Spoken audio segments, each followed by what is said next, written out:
everyone? It's March again. Welcome to the MOG Nation Minute for Final Fantasy XIV, Episode 2. Ton of stuff to go over this week. Going from hot fixes to live letters. Also some MOG Nation free company changes. But first.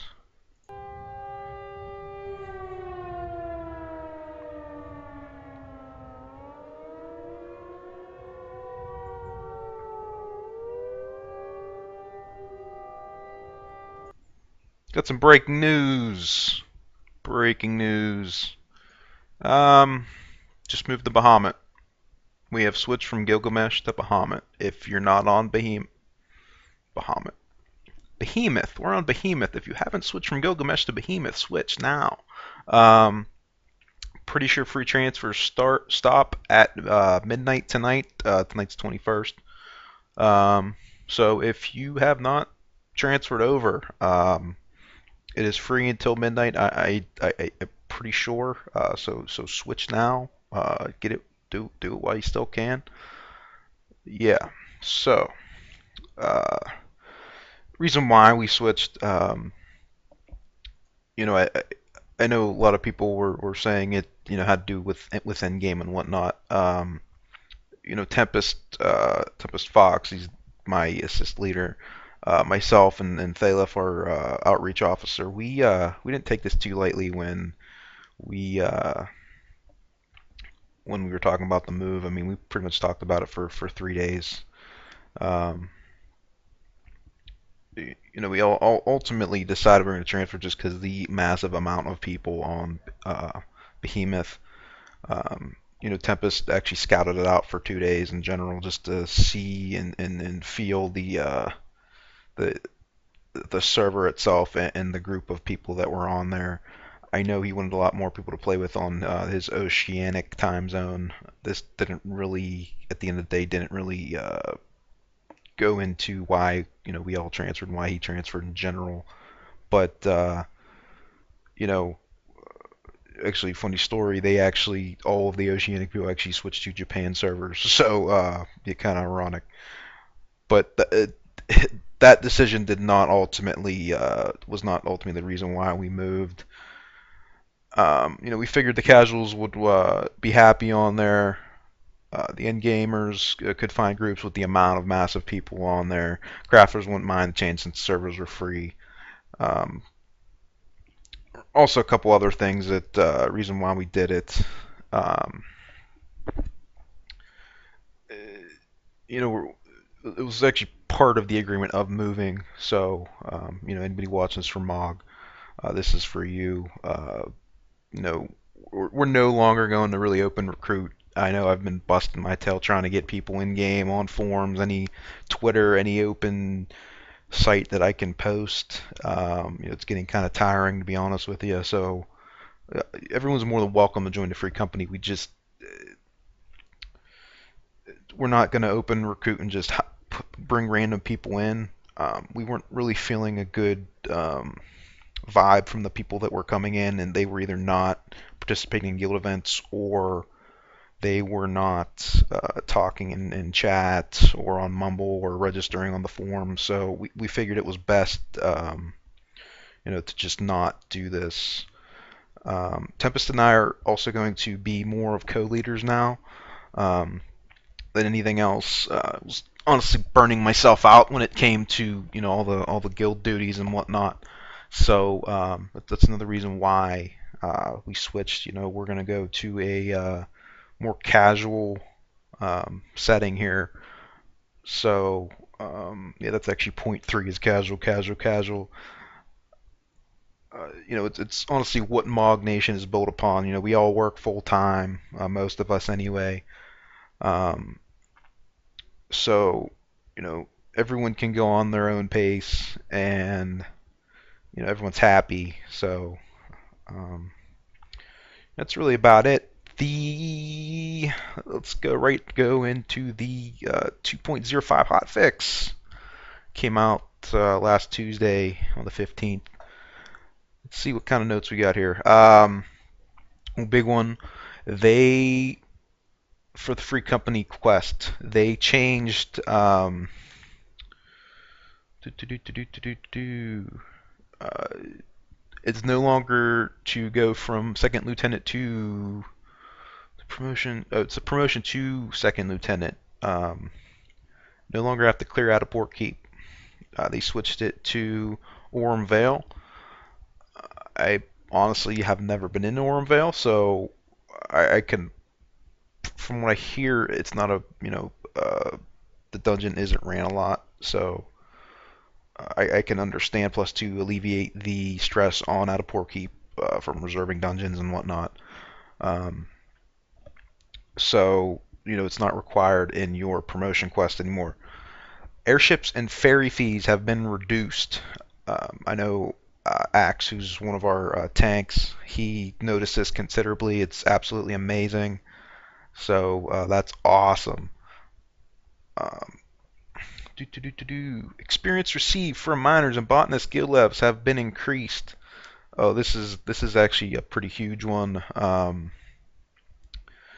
It went from probably I was in Quarry Mill doing level 20 to 25, probably getting around 3 to 4 thousand a pop, and it was absolutely ridiculous without the buff. So, by buff I mean the Grand Company buff as well as the like double experience. Um, so, yeah, that's absolutely amazing. Oh, they increased the server stability of, and as well as the additional several servers for Wanderer's Palace, not a board keep. As anyone doing endgame should know, you had to reserve an instance for out of port keep, most likely on Mondays when the tomes reset. This was a ridiculous pain. You were pretty much waiting a half hour to get into a group, and then waiting a half hour to actually reserve an instance. So that's amazing. The number of Alagon Tombstones of Philosophy awarded by completing the following duties have been increased. Wanderer's Palace and Adaport Keep. I think it increased by 10. I didn't know. I don't know if it's that much bigger of a award, but hey, we'll take what we can get here.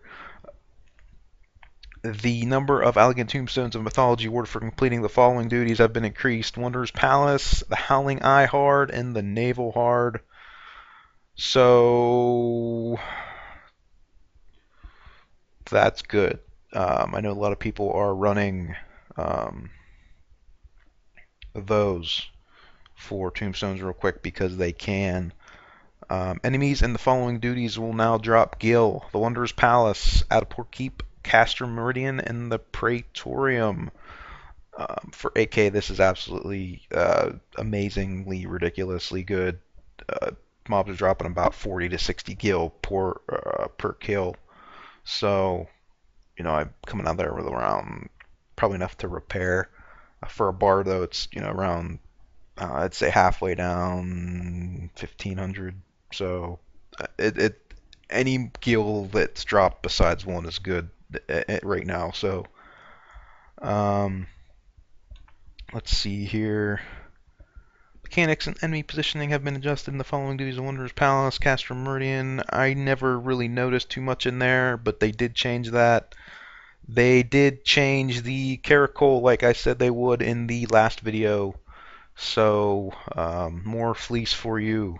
Um, Respawn rate of Dynamites in North Shroud have been adjusted. Yep, we covered that one as well.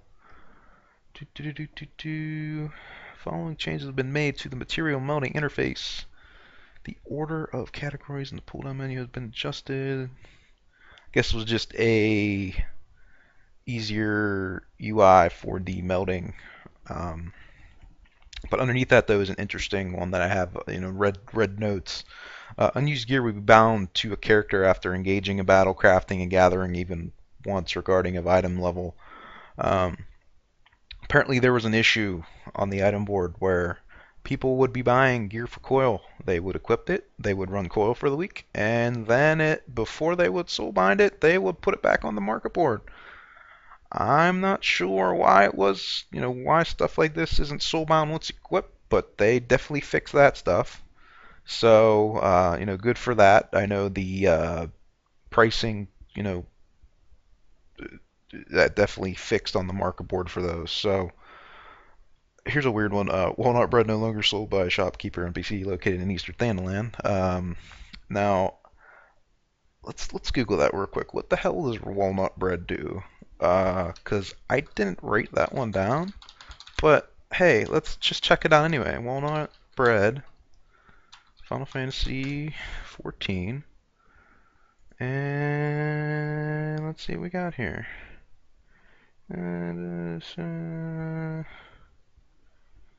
Well, um, really can't find what it does here. Vitality 4%, parry 8%, accuracy 2%, and XP bonus 3%. Yeah, I don't know why that's such a big deal, but that was in the notes. What do you know? So, there's that. System-wise, experience gained by botanist and miners from level 16 onwards have been increased. The location of level 30 gathering points in Central Shout have been adjusted. Now, from personal experience, I'm going to tell you here that you still don't want to do mining and botanist without either a uh, rested buff or a Grand Company buff. I can tell you that right now. I spent probably an hour getting from say 20 to 25, and then that was just rested. Okay, rested.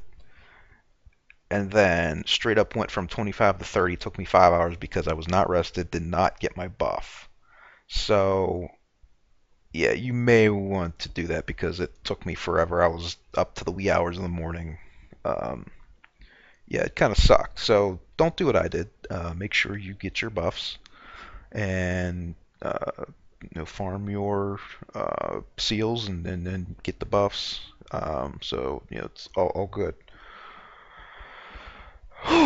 Wow, winded.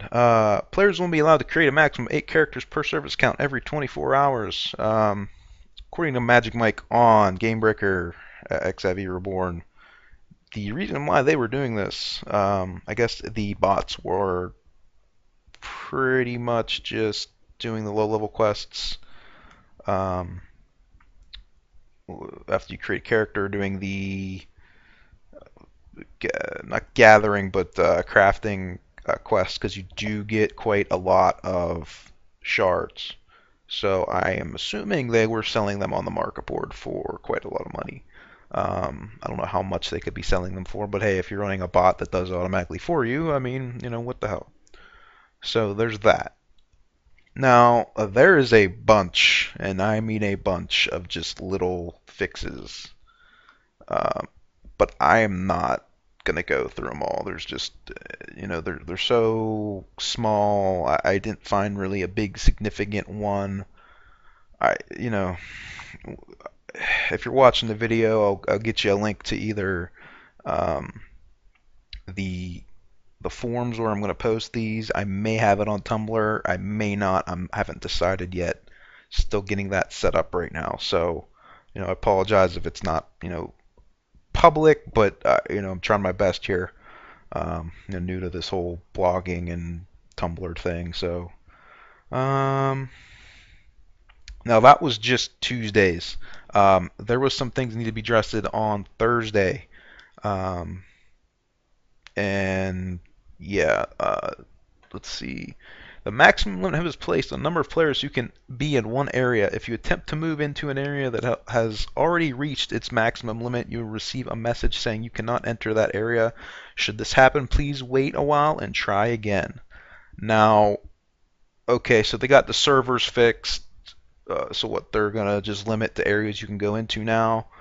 I was having some fun with. I wasn't having some fun with the Magic Mike, but he posted what our thoughts were on that, and I told him like, look, so I go into a busy server, and what happens if the level 1 through 5 zones are, they're can't get into them? What are you gonna do then?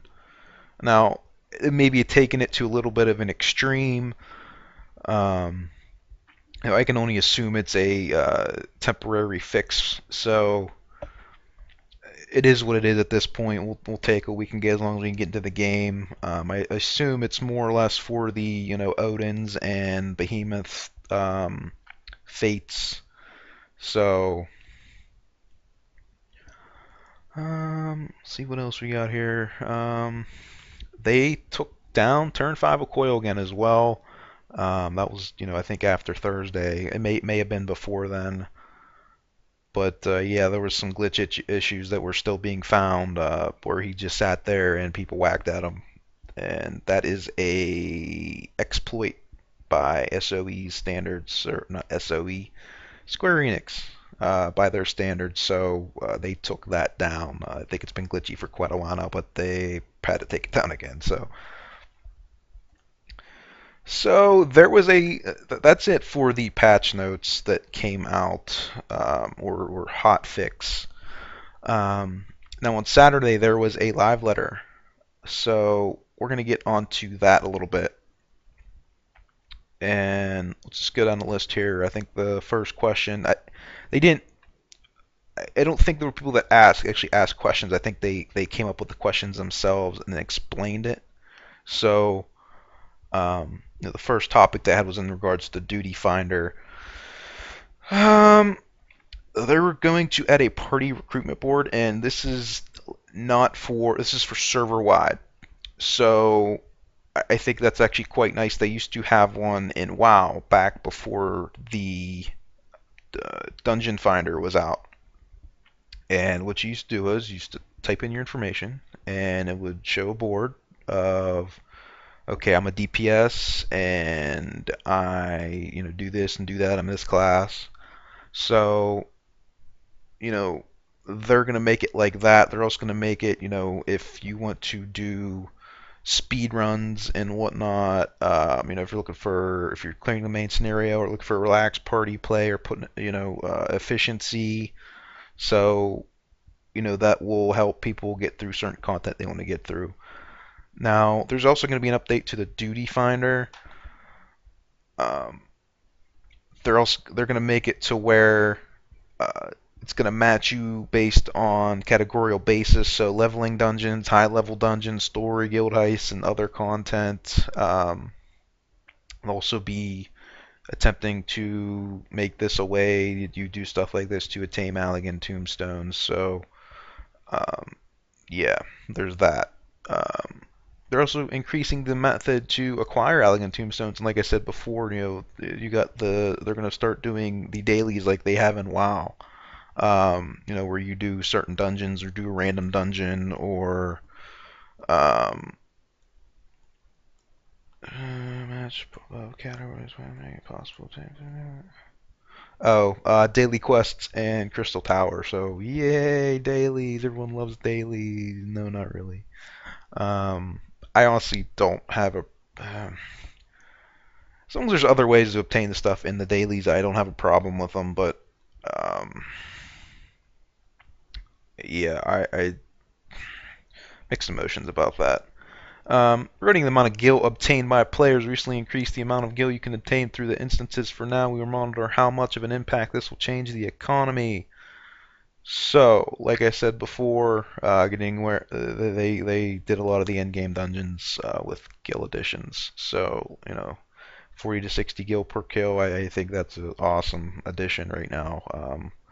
Hopefully that doesn't decrease. Once they once they test it out a little bit. Um,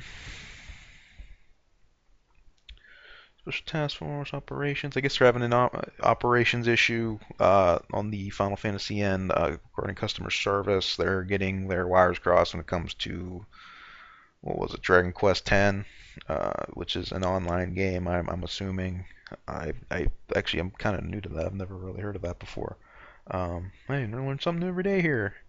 Um, so I guess they're crossing wires on there. You got the Final Fantasy team helping the Dragon Quest X team, so they're fixing the issues as well as efficiency coming to the customer service.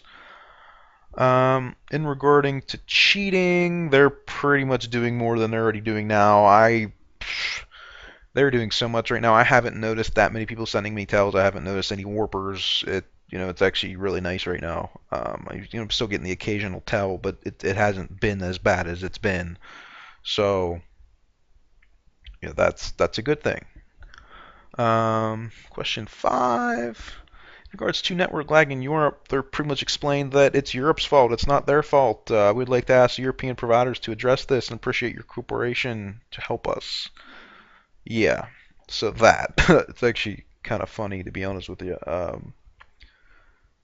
But all right, going regarding warriors, dragoons, and other class job adjustments. The binary coil Bahamut, especially in turn 1 and 4, strategies have been employed that the development team hadn't considered, such as only using paladins to live through multiple stacks of a buff the boss has, and a situation has developed where paladins are favored over warrior. We apologize for this. In patch 2.1, we will be making adjustments so the warriors can do the content that paladins can do. And adjustments to stun. A warrior's stun is different than a paladin's in the sense that it can be used at any time separate from the global cooldown, which is an advantage, but for specific content, there are stuns that need to be performed multiple times or with precise timing. It's difficult to utilize warrior's stun, so we will be making adjustments in patch 2.1 to improve its usability. We also plan for a variety of other adjustments for warriors in patch 2.1. So, they're buffing warriors. I'm pretty sure we've been seeing this coming. I know before Screenix pretty much told everyone that warriors need to play their job right. You guys suck. You don't play it too good. You should actually learn how to play the class or job. So I guess they figured actually been watching some people and figured out what happened. So good job, SC. So warriors getting buffs.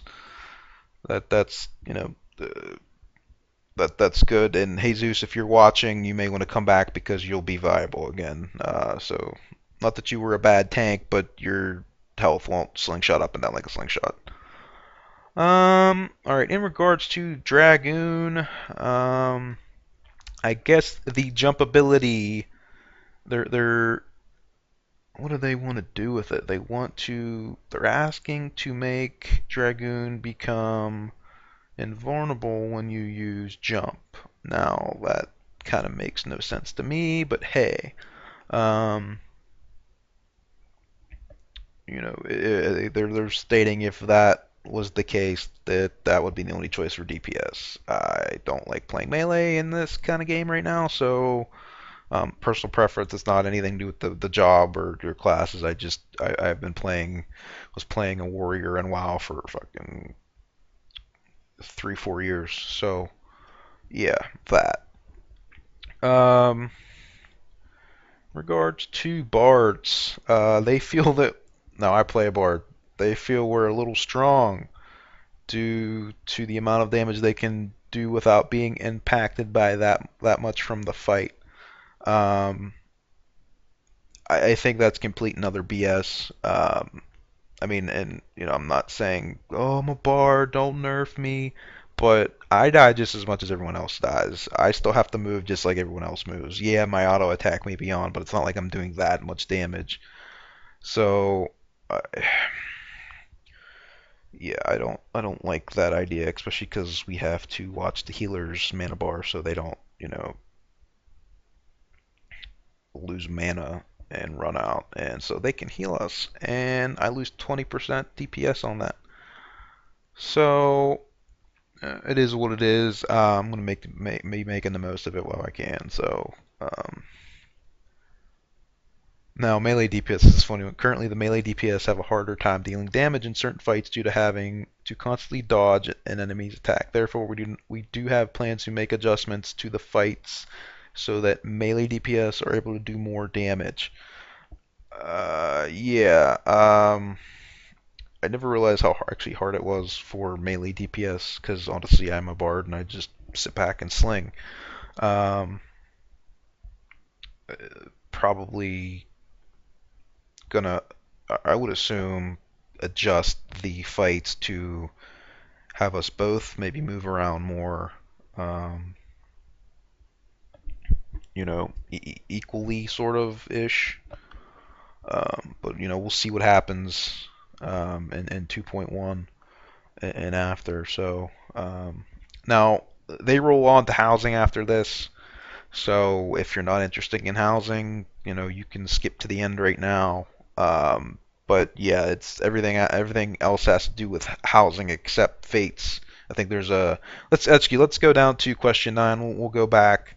Um, Regarding Behemoth fates and server crashes, they're stating that the maps are made up of 8-meter grids in a single grid. We've set it to display the maximum of 100 players. When this grid contains more than the maximum number of players, there are cases when the players and monsters do not appear. In order to address this, we'll be managing the display priorities for the entire zone, and when special content like Odin and Behemoth fates occur, we will make adjustments so that the process prioritizes this so that normal play conditions are possible. We will be making this adjustment in patch 2.1. So this is most likely the real fix to the zone limit that will be implemented. So hopefully that's good. I'd really hate to Odin's up and then you try to go and Odin and zone's full.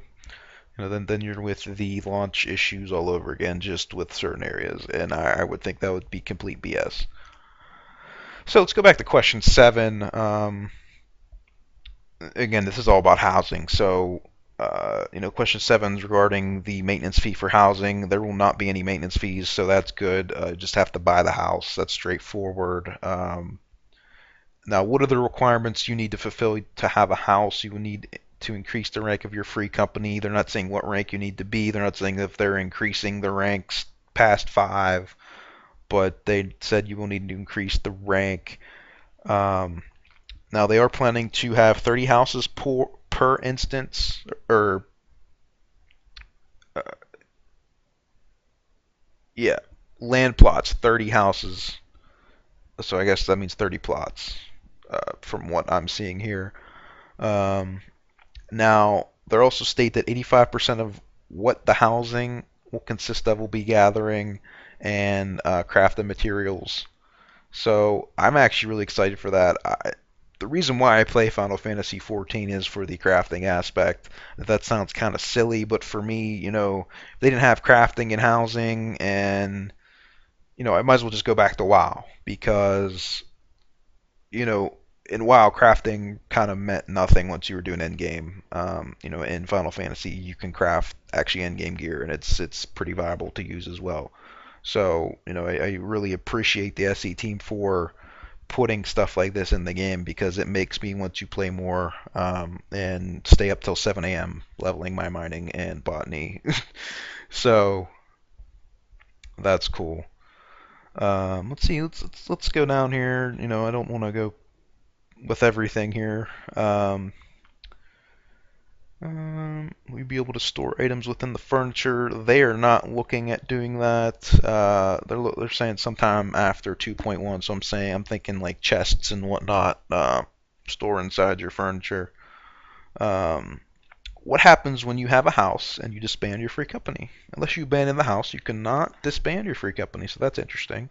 Um, I can see already people selling their free companies with the house just so they don't have to make it themselves. I can definitely see that happening, considering how easy it is to actually level up a free company. I know we had 8 people during launch. We got it up to 5 within a week, I think. Wasn't that hard. There will be a resting bonus if you log out within your house. Um, Will there be ways to return straight to your house? We're currently working hard to make it possible to place an aetherite at your house in 2.1, but it's cutting it close at the moment, so it may or may not be in your an aetherite crystal in your home. Um, if it is, it is. If it isn't, then it isn't. So, do do do. Um, Bulletin boards and signs in front of your houses. Looking for patch 2.2 maybe. Reconstruct your house. Planning after, or actually move or reconstruct your house. Planning on have that implemented after 2.2. We'll be able to have an indoor garden within our houses. I know they had this in Final Fantasy XI. You could actually farm crystals in it. They do have plans to implement it in 2.2, where players are able to place a field within the garden area. Players will be able to grow items obtained through gathering and obtain rare items only gained or only obtained through the gardening feature. Um, that's interesting. Let me read. Wait, if you place a field within the garden area. Okay, I see what they're saying. So you can't garden right now in 2.1, but you can be able to garden later. Okay. Um, okay, dummies in your house. They're stating that there's enough around Eorzea, but they have that plan for the future anyway. Um,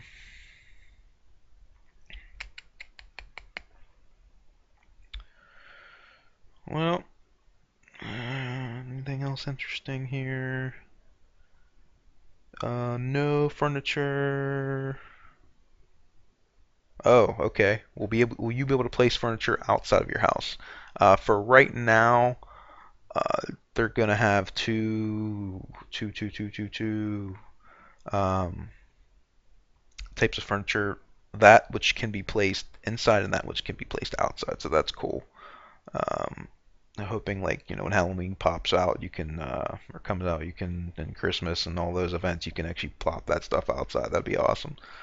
Uh, will you be able to stack furniture or place objects on top of furniture? Yes, you'll be able to do this. That actually sounds like the Star Wars Galaxy-ish um, stuff. So I know when I played Star Wars Galaxies, you could literally, and then you use the keyboard and you could like, you just jam it up and down and sideways, and so you could, you could actually make your own furniture out of the stuff that dropped off of mobs. So it was actually pretty cool, to be honest with you. A lot of people made their own stuff. Um, can you expand to a medium-sized or large-sized house from a small-sized house? You'll be able to make changes like this when it is built. You'll be able to build a new one on open land. I'm not sure if that means you have to destroy the one you already have, but you will be able to make a new one. It's saying. We'll be able to sell our houses, including the furniture. Nope. Only the land rights. Um, will you be able to? Will you add any feature to prevent FC members from taking the furniture? Yes. You'll be able to set permissions on who can move, take the furniture within the house. So that's cool. Mini games. Nothing at the moment for housing. Facilities. What type of facilities will we have access to within the housing area other than markboard and retainer? Um, we have plans to add facilities such as crafting facilities and NPCs you can buy crafting materials from. Please stay tuned. Oh man. And let's see here. What are the advantages of making things in your underground workshop? We are planning to make it so you can build airships and uh, access content. So that's the now. If nobody knows, there has been a rumor rolling around that you can build airships and you'll be able to build actual ships, water ships. So that's the rumor is 3.0. So that actually sounds pretty cool. When will the Chocobo farm be added? The current plan is to implement sometimes after 2.3. So we still got a ways to go. Are there fish in the water sources in the housing area? Yes, you can fish. Yay. To be honest with you, I haven't tried fishing out yet. I hear it's really addicting, but yeah, that. Um, how much furniture will we have access to when the housing system is implemented? In patch 2.1, there will be 40 exterior furniture and 180 interior furniture to choose from. That's not including the parts of the housing exterior. I want to know what that means. I want to know what that means. What do you? It's not including the parts of the housing exterior. That sounds pretty interesting.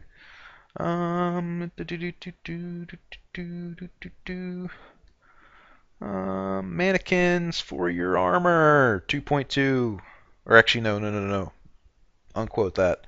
The current plan is to implement that feature sometime after 2.2, so no mannequins right now.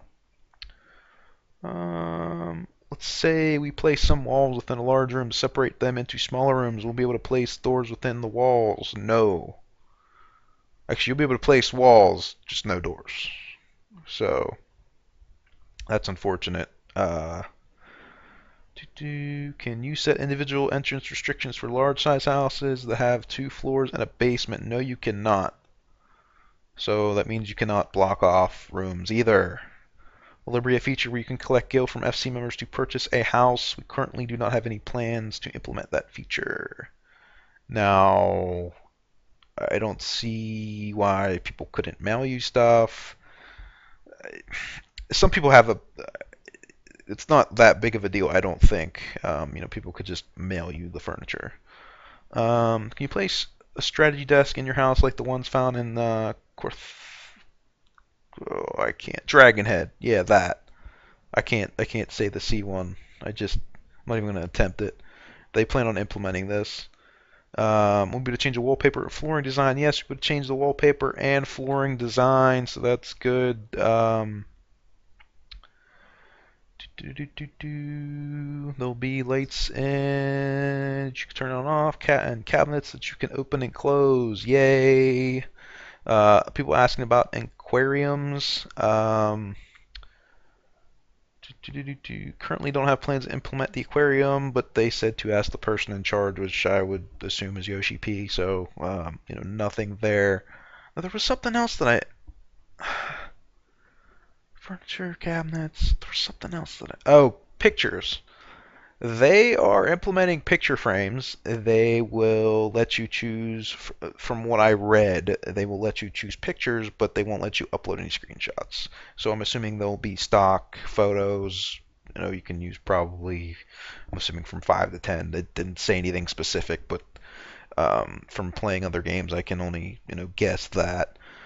When will individual housing be implemented? Or half a year after 2.1's release. So from what I hear, they're testing the waters on the. They're going to test the waters on free company housing and then see how it goes from there, and that will determine what the route they go with the individual housing. Either way, I think it's a good thing. And with the gill increases, with the mats you have to farm, I'm really liking this game so far when it comes to player housing. I know there's a lot of other people that puts a bad taste in their mouth, um,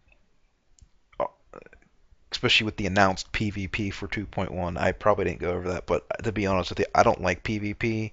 But the way it's looking is it's 4v4. I think it's called Dragon's Den. Let me just double check that. I don't want to quote something and be wrong here. Yeah,